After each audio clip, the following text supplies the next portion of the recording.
inside story on the issues that affect you and your community. This is Local 12 Newsmakers. Good morning and welcome to Local 12 Newsmakers. I'm Dan Hurley. This morning we begin our coverage of the local candidates and issues that will be on the November ballot. Because of the increasing popularity of early voting, I have rearranged the traditional Newsmaker schedule to get the highest profile races covered and posted to the web as early as possible. I'm beginning this year with the Cincinnati City Council race. This year, 23 candidates will appear on the ballot, in addition to Dadrian Washington, who is an official write-in candidate, meaning his votes will be counted. Of the 9 members currently on council, 6 are running again: David Mann, Amy Murray, Chris Seelbach, P.G. Sittenfeld, Christopher Smitherman, and Wendell Young. Vacancies have been created by term limits catching up with Charlie Winburn, Kevin Flynn deciding not to run for a second term, and Yvette Simpson running for mayor. That means at least 3 people in the field of 24 will join the new council Democrats. The new council. Democrats have endorsed a full slate of 9, Republicans have endorsed 3, and Charterites have endorsed 5. 3 of them are Democrats, 1 Republican, and 1 simply a charter endorsed candidate.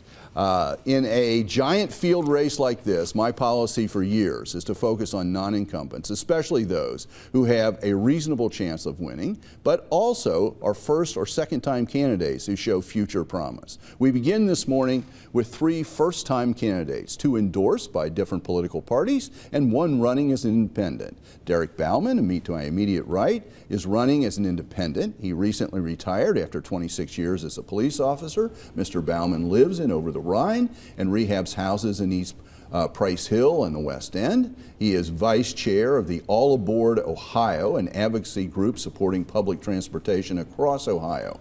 Next to him is Henry Frondorf. He is endorsed by the Charter Committee of Cincinnati. Henry lives in Westwood, serves as vice president of the Westwood Civic Association, and is the facilitator of the Westwood Coalition. He is a founder of the Neighborhood Games. He has worked for 10 years as a construction estimator, currently managing pre-construction department of Lithgow Restoration Technologies. Mr. Frondorf specializes in LEED, green building procedures. Next to him is Seth Maney. He is endorsed by the Republican Party. A graduate of the University of Dayton, he has lived in Over the Rhine and Clifton. He served as vice president of the OTR Community Council and is currently on the board of trustees of the Clifton Town Meeting. Mr. Maney has a special interest in the role of neighborhood business districts. He has worked for Urban Sites in OTR, where he oversaw the acquisition and the development of vacant buildings for the residential and commercial use. Currently, he is a real estate agent. All of you, we're going to spend the whole half hour with these 3 people, so we had to get all of that stuff out of the way. So welcome to Newsmakers. And I want to give each of you a chance, since you're first-time candidates, just very briefly to state why it is, what's your motivation for running, what's compelling you to enter the elected public sphere, because you're all involved in community activities, as I tried to indicate. And secondly, what in your mind, one thing maybe that distinguishes you from other candidates, that makes you a little bit special? Derek, let's begin with you. Well, thank you. First of all, that was a fantastic introduction, so I certainly appreciate that. You know, for me, it's about a lifetime that's been dedicated to public service. I've been a police officer for 26 years, recently retired after being injured in the line of duty, and that was due to really our opiate crisis that we're facing, which is a whole other topic that we could talk about. But my career ended when opiate-addicted husband and wife were fighting. The wife began stabbing the husband. I was the first officer there. I worked for the city of Mason for most of my career. I got there, kicked the door in, and as the door went in, my knee went out. And 3 knee surgeries later, my police career is over. The good news is he lived. and she went to prison, and now I'm on to the next chapter in public service, and that is truly serving the city of Cincinnati and its people. And I think on that note, it's very important today, given some of the crazy things that have gone on nationally, that we focus with our police department in continuing to move forward in terms of community policing strategy, in being connected to the people and in the neighborhoods. It's something that I focused on throughout my career. And in that way, it leads me to another place where I'm very proud of my public service, and that is with the youth in our community. I've worked with the West End Reds youth baseball organization.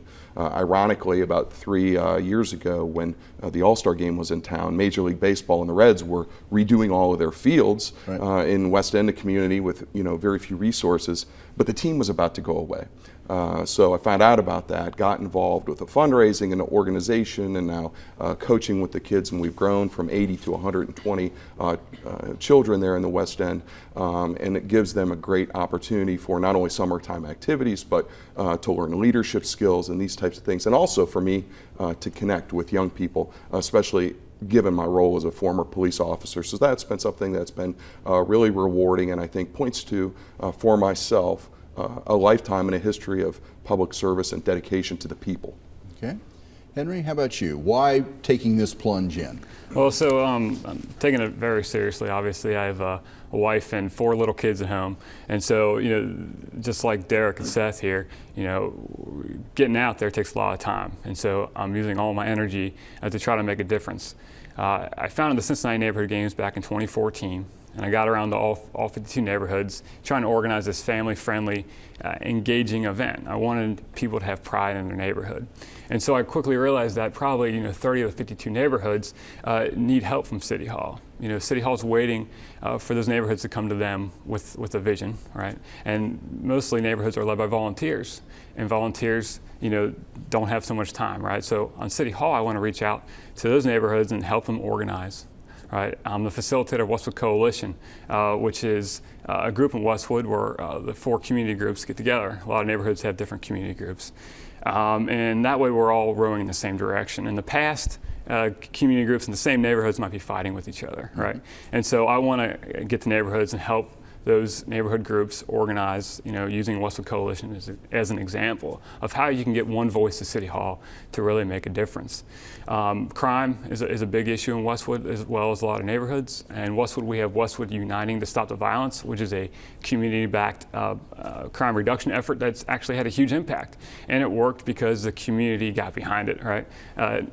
You can reduce crime when the community has your back and the community wants to make a difference. And so I want to take that as an example as well to other neighborhoods. And also I'm the pre-con manager for Lithgow Restoration. We do historic restoration, and we can't find enough bricklayers. We can't find enough carpenters, right? So I want to invest in skilled job training, adult education. So those are some very important things to me. Okay. Seth? Sure. Dan, thanks for having me. So nice to be with you two as well on the campaign trail. I'm not from here. Because you never spend any time with these people. Yeah, I think we've seen each other maybe a half dozen times just this week. But it's great to be here. Thanks for having us. I'm from Dayton originally. I'm a Cincinnatian by choice. I grew up in real estate, got my license when I was 19, went to UD, wrote my thesis on Cincinnati's change of form of government, and fell in love with this city. As a young adult, at a time of great tension and potential after the riot, and moved down here to work in development in Over the Rhine, which got me involved in community politics, the Main Street Business District, the Over the Rhine Community Council for 2 terms as vice president. Now I'm up in Clifton, where I work as a trustee on the Clifton Town Meeting, among other boards. And I've gotten to see how City Hall works and doesn't work, and how our fellow citizens need advocates on council, and that's what I've always wanted, and I'd like to be that for our fellow citizens. We're a city that's turned the corner. We're not hemorrhaging jobs and population like we were for the 50 years from 1960 to 2010, but since 2010 we've only added 1,800 people. Denver's added 93,000. So I think we can grow smarter, more inclusively, and quicker. I'm focused on attracting business and population, talent, and just showing the world what a great city we are. We are a quintessential American city. We're the first boom town after the revolution. I fell in love with the city. I've made it my home. My partners moved here. We love this city. I love to show it off to people, and I'd like to do that on council. And you know, I'm proud to be endorsed by the West Side PAC, the FOP. Of course, I'm a lifelong Republican, and a number of other groups. All of you have raised in one way or the other the whole question of neighborhoods, and in every council race this becomes, you know, the question of balance between the amount of attention that city council and city hall pays to downtown interest, as it's put, and neighborhood interest. How would you evaluate what's going on right now, and what would you change? What concrete thing would you change to, if you think that balance needs to be adjusted in some way? Henry, let's start with you. So, I mean, I agree that our city has grown because we have a strong urban core, right? Development and OTR in downtown is needed to make sure that the city as a whole can grow. Right. I'm a West Side resident. You know, on the West Side, a lot of people think that we're not getting enough attention. Right. Do you think you're not getting enough attention? Parts like Western Hills Viaduct seems to be ignored for a long time. Definitely want to focus on that. We need to work with our neighborhoods to organize them better to get them that one voice. And what do you think about the proposal for funding Western Hills Viaduct? I think it's a good start. Gets it on the table. I mean, it's going to cost us money. Everybody knows that. We got to convince the whole county to be able to pitch in if it's going to get fixed. Okay. So you do see the need to rebalance things somewhat. Somewhat, yes. Right. Yeah. Seth, how about you? I think balancing the power is critical. You know, as someone who studied this in school and have seen it firsthand, the way we elect our city council, I think, is outdated. I think we have 9 council people who all come up for election at one time, and they're all at large. You know, other cities that made that change back in the teens and the 20s of the last century to more administrative government and at-large seats and fewer representatives have started to reconsider perhaps the idea of having district representation, and that's something that I'm very interested in.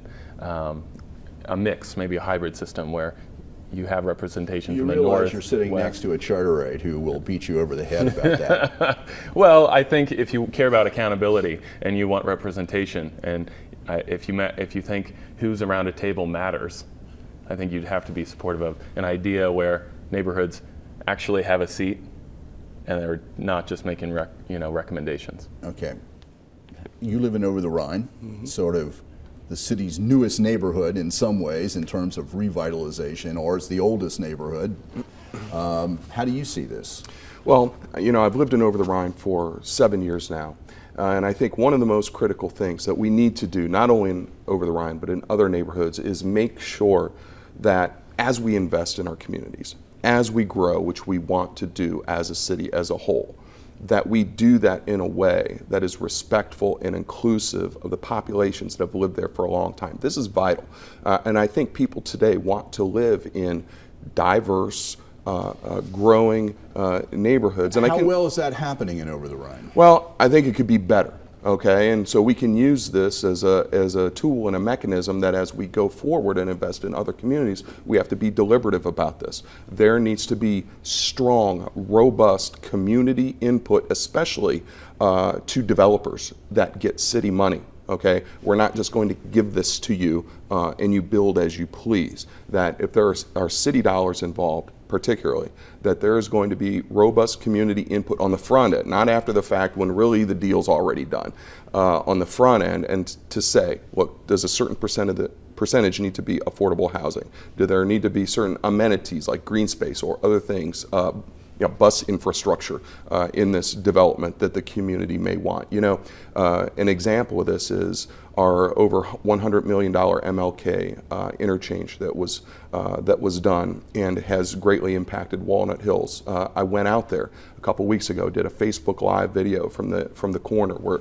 the road is now this wide, and you have long-term residents, elderly and the disabled, that live nearby that literally cannot get across the street by the time the crosswalk changes. So, we invested these dollars, made it easier for commuters to get in and out and drive to the suburbs. But what about the folks that were there? I don't believe they were ever part of the conversation, and they need to be on the front end. I want you to hold on, everybody to hold on to that idea of community input on the front end. I have to take a break, but we're going to come right back and pick that thought up.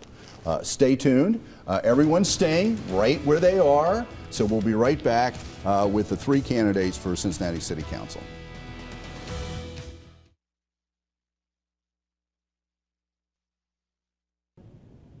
Welcome back. I'm joined this morning by 3 first-time candidates for Cincinnati City Council. On my far right is Seth Maney, a Republican endorsed candidate for council. In the middle is Henry Frondorf, who is charter endorsed. And right to my right is Derek Bauman, who is running as an independent this time. I'm a charterite. He's charter. Are you charterite Yeah. endorsed? I'm a Democrat endorsed charterite. But endorsed charterite? Correct. Yes.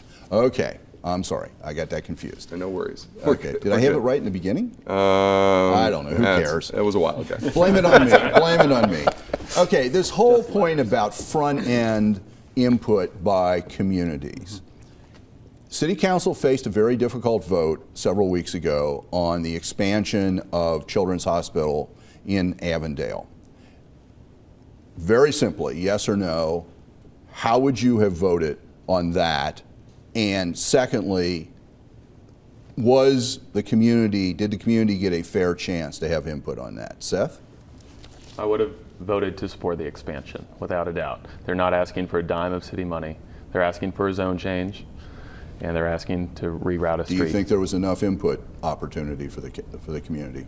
It was determined by council that there was. Now, depending who you talk to, some will say they weren't. I'm not asking council, I'm asking you. Right. So, right. Well, Henry? Yes, I would have supported the expansion, no doubt as well. I believe there was 3 years of community talks and discussion. Avondale does get some money, which is unheard of almost in this type of thing. So, yes, for expansion. Okay. At the end of the day, I would have voted for the expansion as it was presented. I would have worked harder with all of the stakeholders to achieve some better outcomes that everybody, I think, would have walked away from the table feeling better about. I think it's important to remember that our African American community in Cincinnati has had over the decades, and you can't really talk about this without considering the history. The history of the West End with I-75 that was, that basically crushed that community in the 50s and the 60s. 45,000 people displaced. Queensgate displaced, and many of those folks and their families ended up in Avondale. And so that's why there's a history here that maybe creates issues that really weren't talked about in the bigger picture as to why there's this sense of need in the community. So I think we need to be just attentive to that when we think about these issues and how major projects can impact people and neighborhoods over time. Okay. Another variation of that, there was a very intense discussion in council about whether the city should put money into the Clifton market. You live in Clifton. Mm-hmm. How do you see, you have a special interest in neighborhood business districts? I'm a shareholder too. Okay. My understanding is that market financially has some real struggles at the moment. Was that a good decision, and was that the right model for how the city ought to invest in neighborhood business districts? By saying no. Huh? By not funding the loan. Whatever. Sure. I'm a supporter of Clifton Market. Love Clifton Market. I shop there myself. I think the city made the right call in not making a loan there. They open for business. They're adjusting their sales like any new business would. And I'm interested to see how they're going to react to the market environment. I know they are reacting. I go in there now, and I'm happy to see some of the changes that have been made. So you would support the way the city made financial assistance to that project? Yeah. Okay. Derek?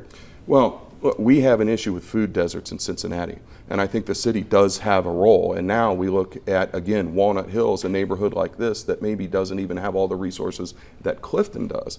And we have a real problem there. And how do we help these folks who might not even have who the lost resources? their grocery store when the new Kroger's opened over in Corryville. Right, and so now we have the issue where you've got maybe the Corryville Kroger that's competing with a bit with Clifton Market, and their markets overlap, and we've got folks over here in Walnut Hills, 20+% of those households don't have a car, and it takes folks a 2-hour bus ride to get to the market. So there's no easy answers to this, but I can tell you that for me, it's going to be a front burner issue. We have to, as a basic service of local government, allow our people to get around and have strong public transportation and be able to eat, for crying out loud. I mean, this is a travesty. Henry, anything you want to Yeah, add to that? my wife and I have been working on opening up our own local grocery store in Westwood for a year and a half now. And we're getting pretty close to making it happen because we see that we need more walkability in our neighborhoods, right? Grocery stores are definitely needed in most neighborhoods. Walnut Hills for sure, Clifton definitely. I think the city can do a better job of ending those food deserts by maybe giving tax incentives. I don't think necessarily a giant loan or grants is the way to go, but maybe working with the neighborhoods, working inside the TIF districts to kind of benefit the whole neighborhood as well. Maybe fund the Kirks better, the community urban redevelopment corporations in those neighborhoods to help out. As that discussion was going on, there were several references to transportation. You have a real interest in transportation. You're part of this All Ohio or All Aboard Ohio. This community is going to have the opportunity to face, not this November, but next November, is some sort of reimagination of SORTA and Metro. How important is it to you? How much do you support it, and what do you support? Well, Metro's facing a crisis. We need to be very clear about this. In my role as vice chair of All Aboard Ohio, I have traveled around the state, and this is a volunteer. We're a 501c3 organization. I'm passionate about it because my family relied on public transportation growing up. We only had one car, and that's how my dad got to work. Metro is facing a crisis for the biggest reason that our state government gives almost no money for public transportation. It's terrible. We're 43rd in the nation per capita in funding from the state level. We have an antiquated system now where Metro is almost in its entirety funded by 0.3% of Cincinnati earnings tax. We have a model where just the city is supporting what should be a county-wide or a multi-county a bus system. And we have, as I mentioned, a case where it takes somebody 2 hours to get to a grocery store and transfer in 3 hours to get to work in 2 buses. We cannot live like that going forward. It's important for the people that rely on it now. It's also important for our economic growth and development. We see the cities across the country that are making, and regions that are making robust investments in public transit, like your Charlottes and your Atlantas and Denvers and Minneapolis of the country. These are the cities that are growing, not only providing for the poor that can't necessarily afford a car, but growing their economy as well. Henry, what do you think on this? Well, I spent my junior year of college over at the University of Reading in England, and I could travel the whole country public transportation. It was amazing, right? Clearly see that the value in public transportation. And the issue that we have in Cincinnati is that we think public transportation is supposed to make money, right? That's not the case. It's supposed to make us indirectly be able to fund it. So, I-75, it doesn't directly make us money, but if it wasn't there, we'd be in a city of hurt. So we need to fund a better bus system. We'd be even worse traffic jams. Oh, for sure. So we need to fund a better bus system. We need to make it happen as a regional, right? It doesn't. People don't care that you have to cross a bridge to get to your job, right? It should be a regional effort to solve this issue. Seth, on transportation. Sure. I support transit. It's an access issue. It's an equity issue. It's an economic development issue. If SORTA is really our regional transit authority, it needs a regional funding base. So I support the Better Bus Coalition. I don't think people understand, if you don't ride the bus, the condition of some of our buses, that they have to turn off the AC, the air conditioning, when they go up a hill. These are 20-year-old buses in our system. And, In 2015, the regional chamber did a study, the indicators report on transit, and compared Cincinnati to our 11 peer cities. And in every category, we were 7th, 8th, 9th, 11th out of 11.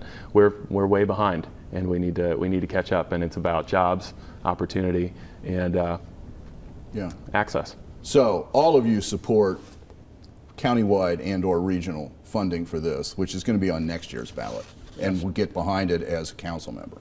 Yes. Okay. We'll make sure it's structured properly, yes. Yeah, especially if that 0.3% is traded off. I'm out of time, but to learn more about these three candidates, they have amazingly straightforward websites: DerekBauman.com, HenryFrondorf.com, SethManey.com. How simple can we get? Okay, thank you for being here this morning, and we'll follow you during the whole election. Thank you for making Newsmakers a part of your Sunday morning. Join us again next week to meet three more first-time candidates for Cincinnati City Council. Have a good week. There we go.